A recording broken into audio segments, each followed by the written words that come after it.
বিহুটি আমাৰ বাপতি ভাহোন এই বহাগ যেতিয়া আহে প্ৰত্যেকগৰাকী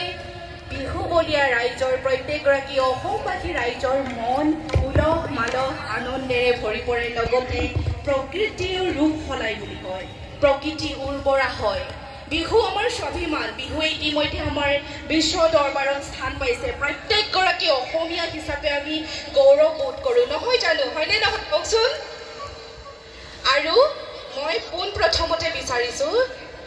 ত্ৰয়োদশ বাৰ্ষিক কেন্দ্ৰীয় ৰঙালী বিহু সন্মিলনৰ প্ৰত্যেকগৰাকী উদ্যোক্তা কৰ্মকৰ্তাৰ বাবে এটা জোৰকৈ হাত চাপৰি সঁচা অৰ্থত ক'বলৈ গ'লে এই ধাৰা অব্যাহত ৰখাৰ কাৰণে ময়ো বিশেষভাৱে ধন্যবাদ জনাইছোঁ প্ৰত্যেকগৰাকী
চাবলৈ ভালকৈ